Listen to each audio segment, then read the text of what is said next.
Welcome to tonight's Cabinet meeting. My name's Karen Clark. I'm North Tyneside elected Mayor and I'm Chair of Cabinet.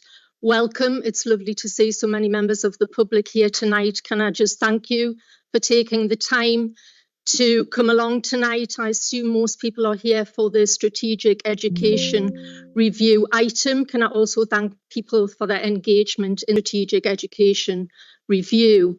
I'd just like to hand over to the Democratic Services Officer who will just outline and clarify the procedure for tonight's meeting. Thank you. Thank you, Chair. I'm actually the head of law, not the Democratic Services. As the Chair's pointed out, members of the public are welcome to attend meetings of Cabinet and to observe the proceedings of those meetings. However, I'd like to point out that members of the public do not have the right to speak at those meetings, so I'll be grateful if you could refrain from speaking out to allow the proceedings of the meeting to continue as normal. We will follow the agenda as set out in the papers. However, the items relating to the education review have been brought forward and will be dealt with at items 4 of the report after the apologies, declarations of absence and the minutes. Thank you, Chair. Thank you, Stephen. I think a brief round of introductions might be appropriate so people can see who everyone is. If I go this way, Carl. Thank you, Mayor. I am Carl Johnson. I'm the Deputy Mayor of North Tyneside.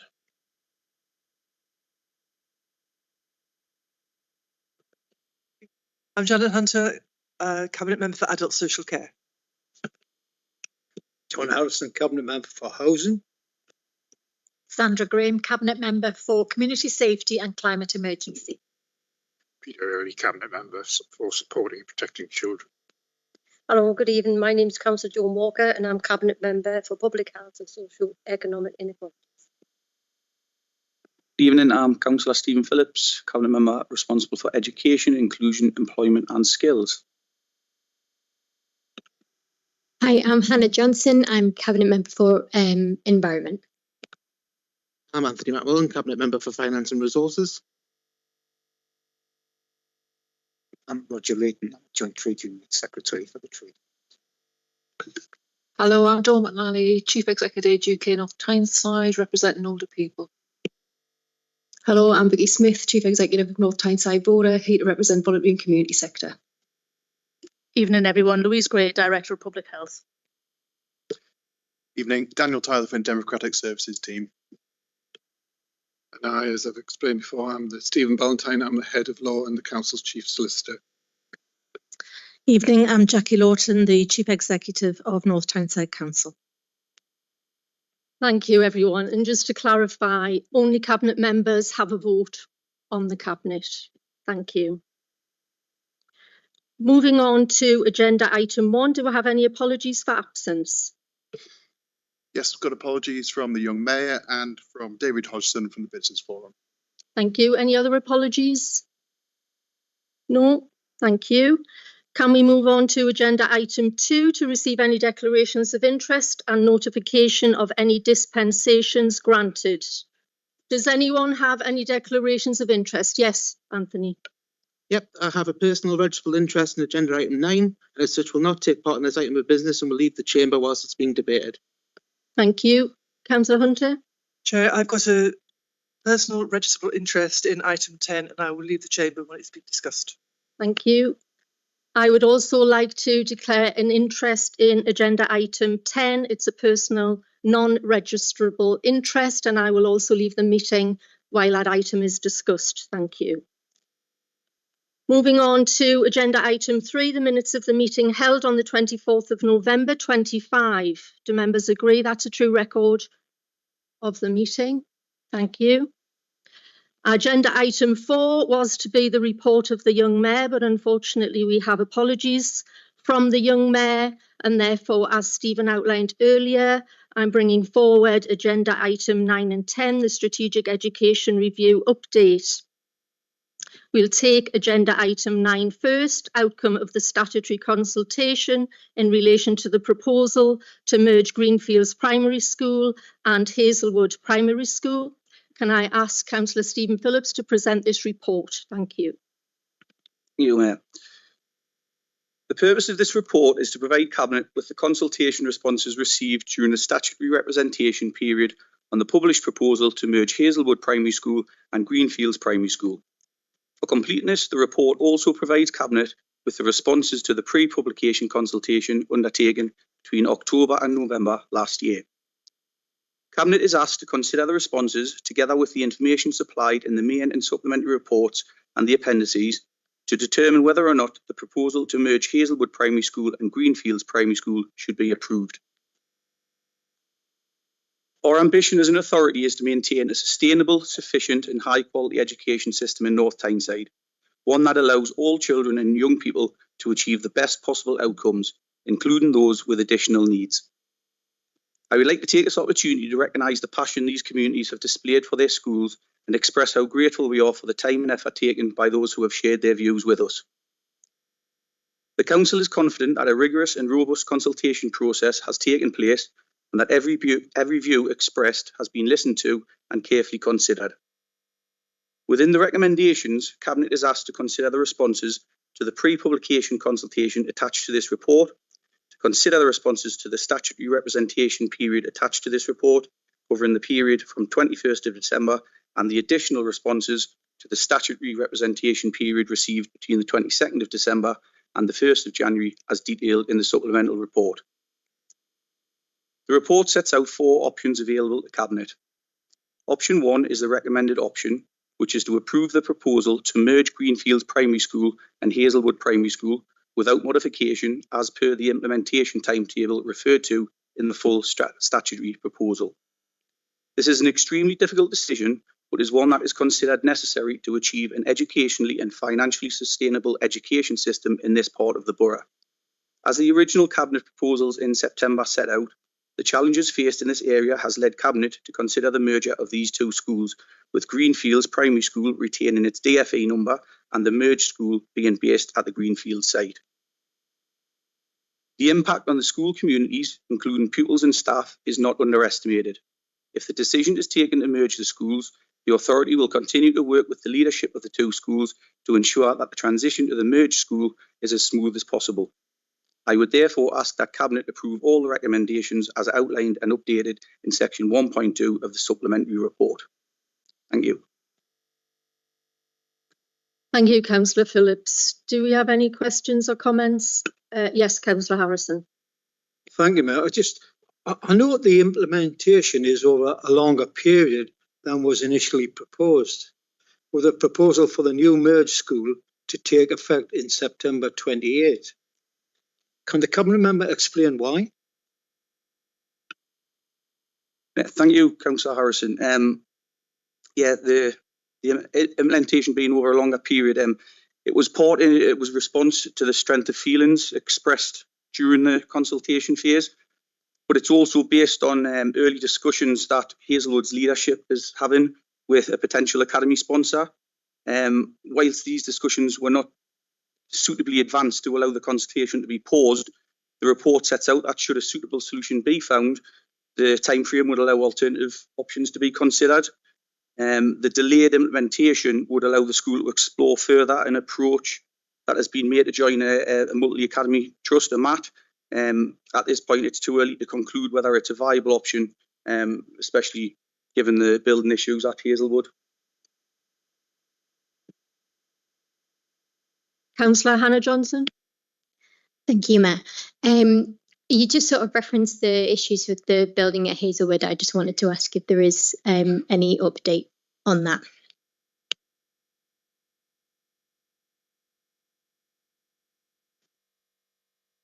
Pupils at Hazelwood Primary School are currently being educated on a site which is not sustainable for the longer term due to the structural problems with a large part of the main building.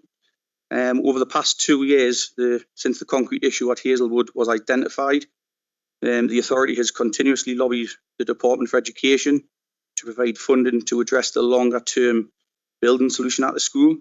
Unfortunately, to date, no funding has been allocated, whilst the authority has invested over 2.5 million in temporary arrangements. The longer term solution is something that requires central government intervention. Excuse me. Can I have order in this meeting, please? You were reminded that members of the public do not have a right. Excuse me, if you're going to continue to disturb the meeting, you will be asked to leave. Now, can we proceed in an orderly manner, please? Thank you. Any further questions or comments? Yes, Councillor Johnson. Sorry, I just had one more. I know obviously as a teacher yourself as well, you'd be concerned, should this be voted for tonight, about the way that the children will be transitioned between the schools. So could I just ask if we have any further information on that? Thank you, Councillor. Yeah, I do apologise if I've made notes on this issue. I've got plenty of notes. I think it's really important that I'm well versed on this type of thing. So making sure that any potential questions that come up, I have got answers for. So I do apologise if it's offended anyone having notes for this. Yeah, we totally understand that the impact that the merger might have on those affected students and obviously members of staff. Our view would be that school leaders, education services, support networks would all hopefully work together to ensure that the transitions are thoughtful and inclusive for every child. We would obviously provide additional support for children who would benefit from it, including those with special educational needs and disabilities. SEND support service, educational psychology teams would literally put everything in that we could to make sure the transition is as smooth as possible.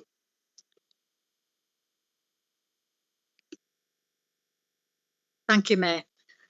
Is there enough capacity on the Greenfields primary school site for all pupils from both schools? And will all children get a place there? And is the accommodation of sufficient size and quality? Thank you, Councillor. All pupils, this is one I know off by heart, all pupils from Greenfields Primary School and the former Hazelwood Primary School would have places at the merged Greenfields Primary School on the Greenfields Primary site. There is sufficient capacity to accommodate the displaced pupils from Hazelwood in the merged school. We would work with Greenfields Primary School to consider any accommodation requirements for the pupil cohort in 2028. That may require redesignation of spaces across the site to accommodate increased pupil population. People in the gallery to remain silent, please. Thank you. Yes, Councillor. Could I just have a supplementary, please?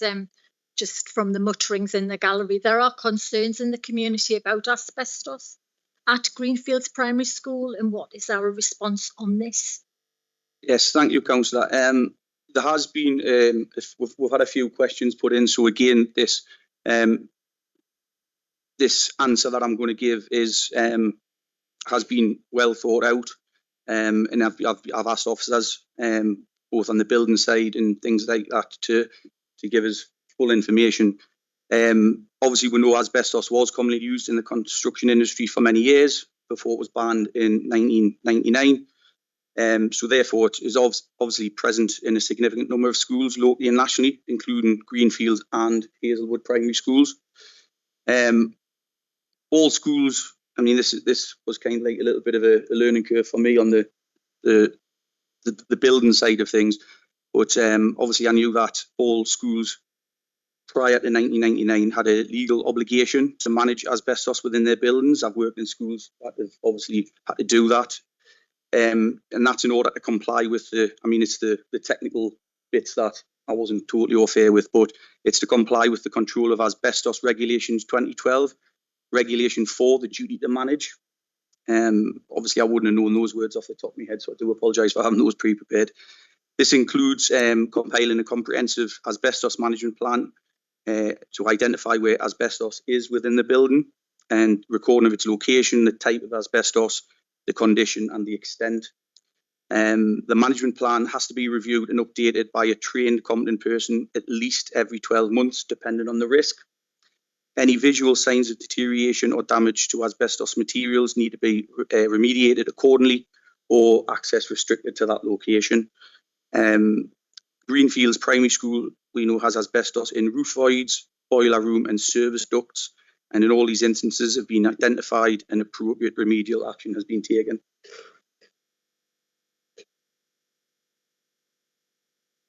Respectfully, you can't comment. Would you mind leaving the meeting if you're unwilling to kindly agree and abide by the protocols? Thank you. I won't say it again. Thank you.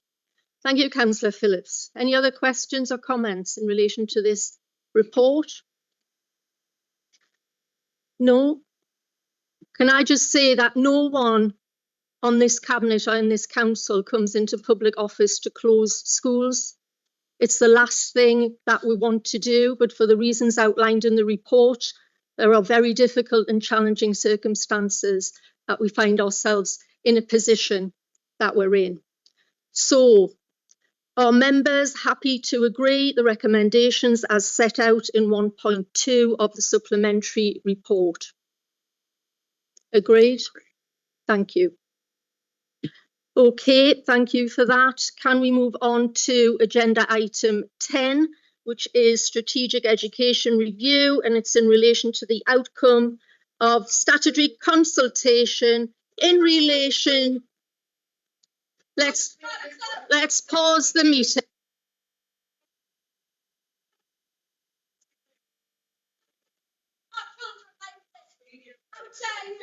How can you sleep at night knowing that our children are going into school that's filled with asbestos? You are disgusting.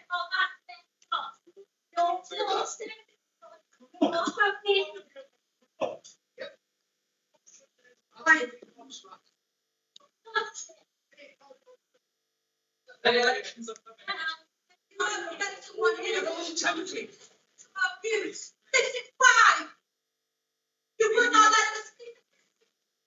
Would not let us speak in this because you are going to do it. You.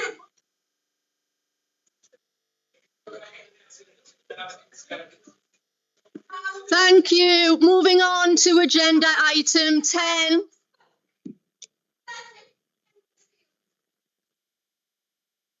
Thank you and good evening.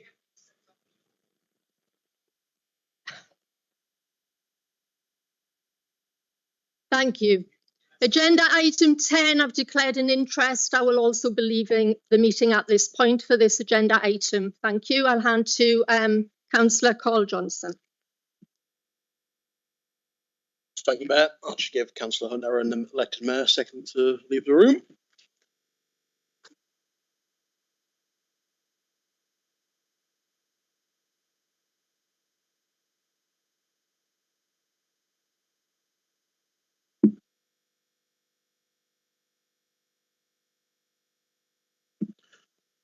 The next item is the Strategic Education Review, Forest Hall and Ivy Road. I'll have Councillor Stephen Phillips on this one.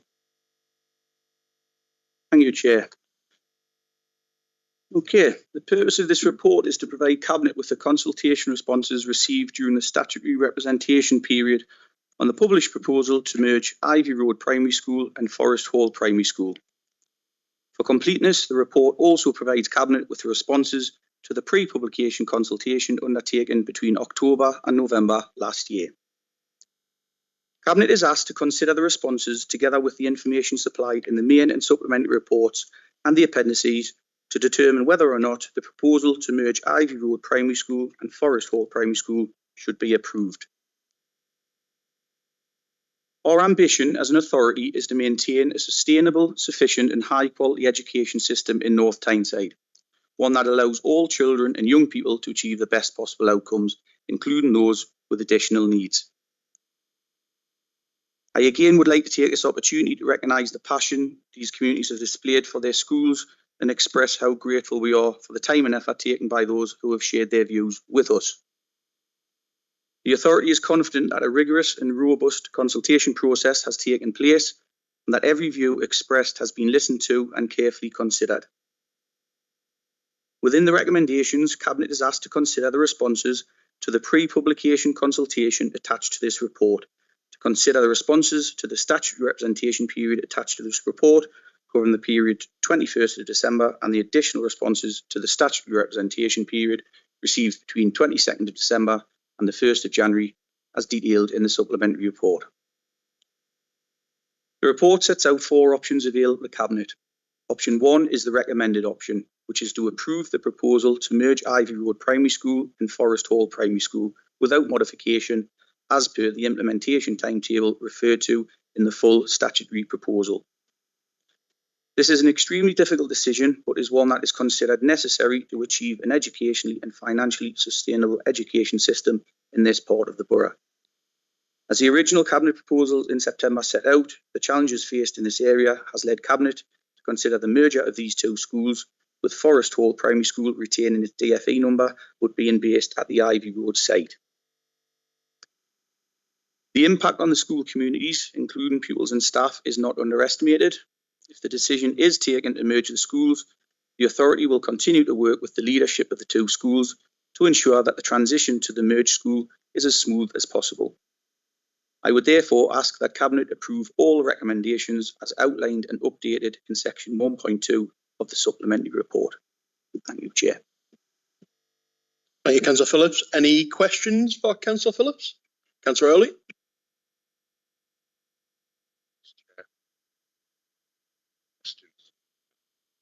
First question is there enough capacity on the Ivy Road Primary School site for both schools? We don't get a place there, and is the accommodation of sufficient size? Thanks, Councillor Early. Yes, simple answer. Provision will be made within the merged Forest Hall Primary School for all pupils currently on roll at both schools. Yep, there's enough space, more than enough space to accommodate the displaced pupils from Ivy Road Primary in the new Forest Hall Primary School. Ivy Road is actually the bigger of the two sites. It's basically has more physical space to fit more pupils. It's got the two assembly halls, a large yard, playing field, 4 parking spaces, and generally bigger facilities. Obviously, the local authority will work with the school, obviously chat through it and talk about any accommodation requirements for September 26. Again, it might require redesignation of spaces across Ivy Road to increase to accommodate the increased pupil population. But we would obviously continue to work with the school because we need to ensure that the accommodation is appropriate for a 1.5 form entry school for future admissions forward.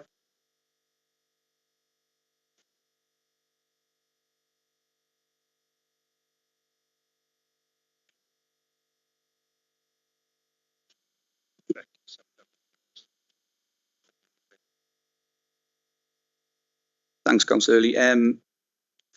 Basically, part of the reason why the previous merger was extended was because there was options that we could look into, and it's kind of like the reverse with this one. There was no other options, and we actually feel that it would be better to have it done quickly. It would mean that we'd be able to sustain a higher quality education in the community, provide greater stability for all the local pupils. We felt that if we didn't reduce that, the risk was that the two schools would continue to grow in deficits, and that would in turn limit our ability to deliver the high quality education we would expect. We're fully aware that both schools have excellent staff, and basically we know that pupil welfare is that top priority in both schools. School leadership, governing bodies and the local authority will work to ensure that the nurturing ethos of both schools continues if this proposal was to move forward.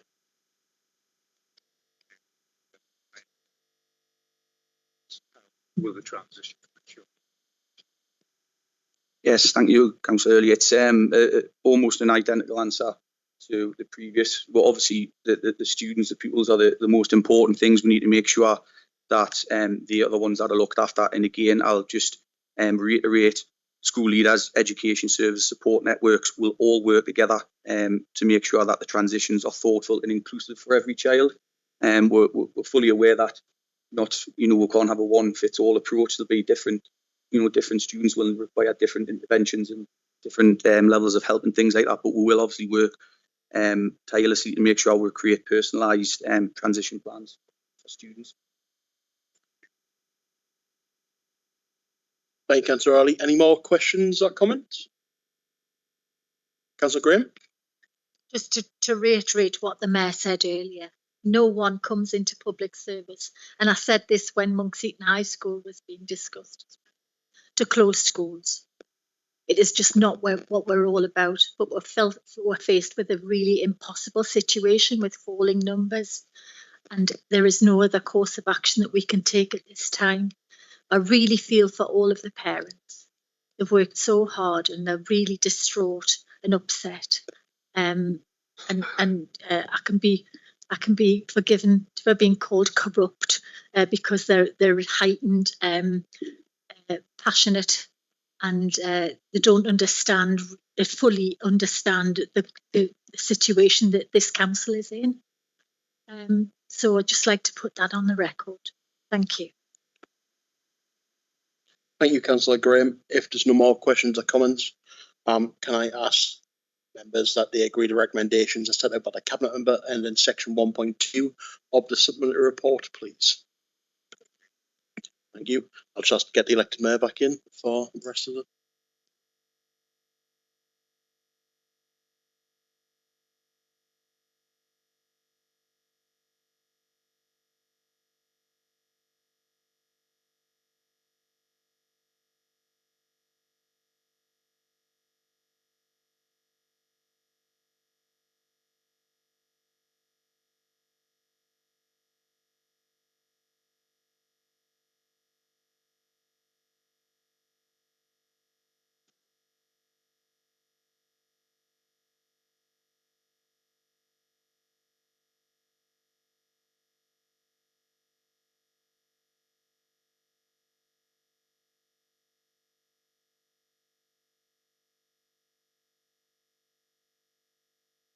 Okay, thank you.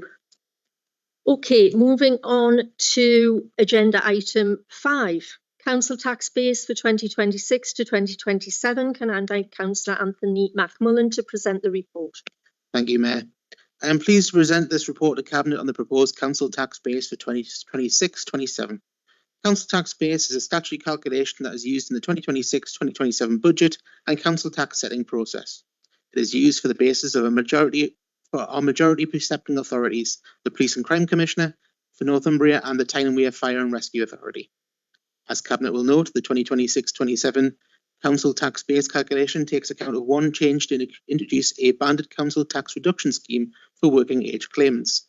This was approved by Council on the 27th of November 2025. This change means that we can support and target to support our most financially vulnerable residents and is a part of our strategy to reduce poverty. The report also includes the latest estimated financial forecasts of property growth in the borough. The other factor which the Cabinet are asked to determine is the assumed long-term collection rate for council tax, and this has been set at 98.5% since 2013-14, with only a slight reduction rate in 2021-22 in recognition of the difficult financial situation that households were facing in the COVID-19 pandemic.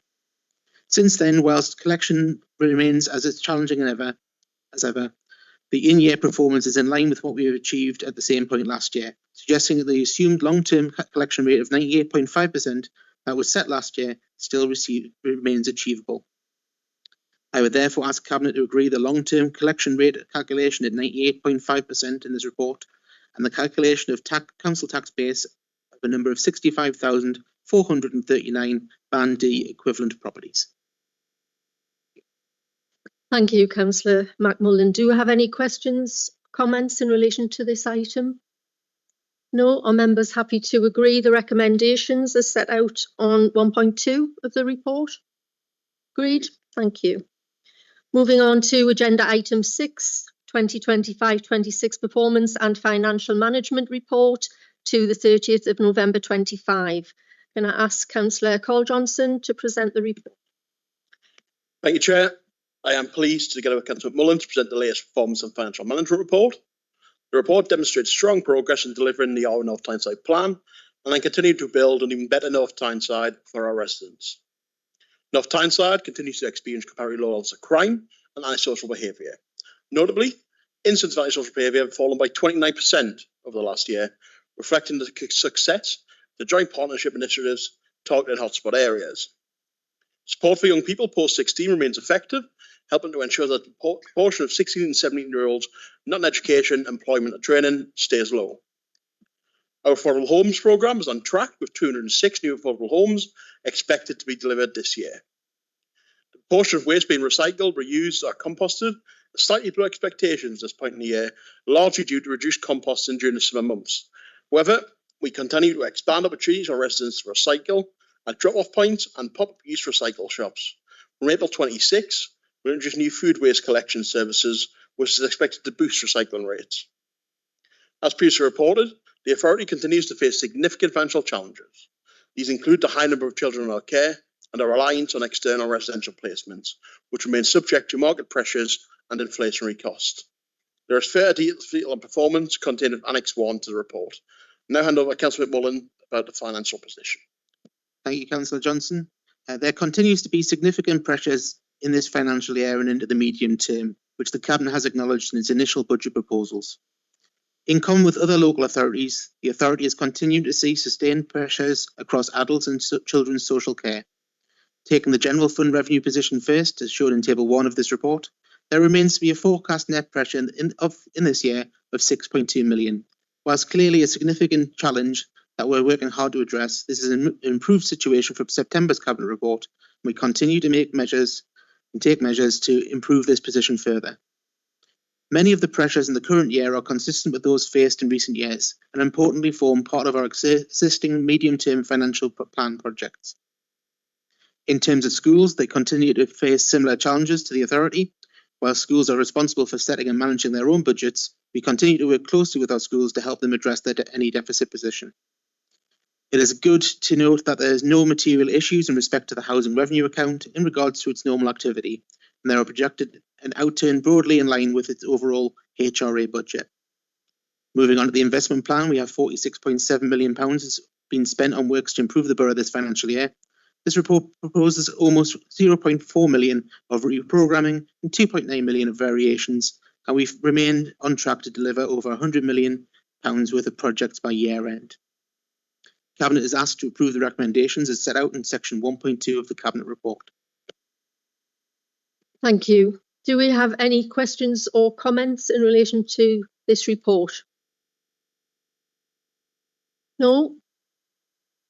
Can I just thank councillors for presenting the report. Thanks to the officer team for all the work that goes into preparing budgets and financial information. Thank you. Are members happy to agree the recommendations and note the contents of this report? Thank you. Moving on to agenda item 7, which is the gathering of evidence in relation to small houses in multiple occupation in the borough. I'll hand to Councillor Carl Johnson. Thank you, Chair. This report seeks the agreement to begin the gathering of evidence exercise to ascertain if a number of small houses of multiple occupation in parts of the borough are having a negative effect on residential community, local character and the well-being of the area.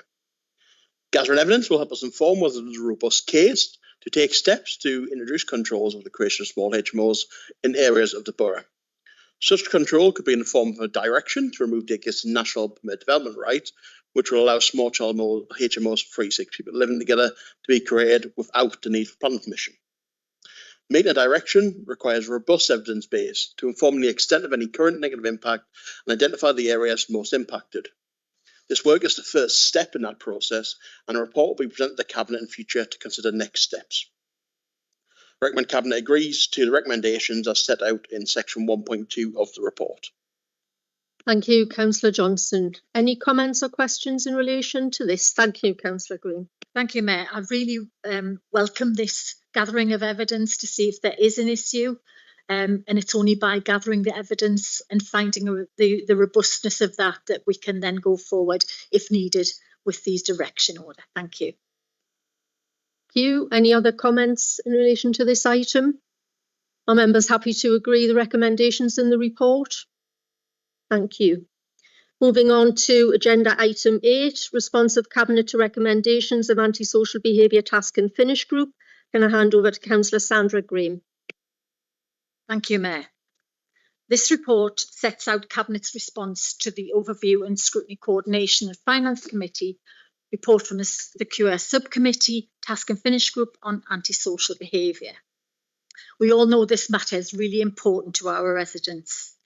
Cabinet considered a report at its meeting on the 24th of November 2025 from the task group, which was set up to review the processes and procedures we have in place to tackle antisocial behaviour and support victims. The findings of the group have meant that we are able to present 14 recommendations.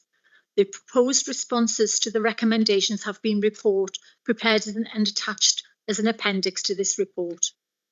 Despite a significant reduction in antisocial behaviour in the borough and increasing satisfaction from our tenants in our annual satisfaction service, we know that better never stops. That is why we have implemented many of the recommendations with immediate effect. By the new financial year, we hope to have new policies and procedures in place on the back of these recommendations, making North Tyneside an even safer place in which to live. Therefore recommend Cabinet approve option 1 contained within section 1.6 of this report and agree the recommendations of the Task and Finish Group in accordance with this Cabinet's wishes and provide a response to the group's report. I would finally like to thank the Overview and Scrutiny Committee, the Secure Subcommittee and particularly the Task and Finish Group for their excellent work that has led to these recommendations. It just shows the value of good scrutiny. Thank you. Thank you, Councillor Graham. Any other comments or questions in relation to this item? I would also like to extend my thanks to Overview and Scrutiny and members of the Task and Finish Group for supporting ongoing continuous improvements here at North Tyneside Council. Are members happy to agree the recommendations as set out in the report? Thank you. Okay, we now move on to agenda item 11, given that we've already dealt with items 9 and 10. Engagement Strategy 2025 to 29. Can I invite Councillor Carl Johnson to present the report? Thank you, Chair. The Resident Engagement Strategy for 26-29 sets out our authority's approach to listening and to working alongside residents to shape our services and priorities. The strategy supports the ambitions of the Council Plan, ensures we meet national standards for consultation and engagement, including those in the upcoming English Devolution and Community Empowerment Bill.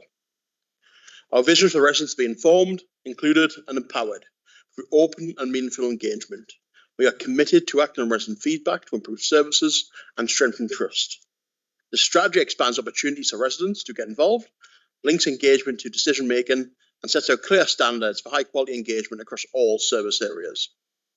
We will engage through online platforms, in-person events and accessible formats, working with all residents and partners. Recent consultation with residents and colleagues has shaped the strategy, ensuring it reflects the needs and aspirations of our communities. Progress will be tracked and reported annually, feedback directly influencing our services. I invite Cabinet to approve the recommendation as set out in section 1.2 of the report. Thank you, Councillor Johnson. Do we have any comments in relation to this item or any questions? No. Are members happy to agree the recommendations of the report? Agreed. Thank you. Moving on to agenda item 12, which is exclusion resolution. Are members happy to agree the resolution as detailed on the agenda and the requirement for members of the press and public to leave the meeting at this point? Agreed. Agreed.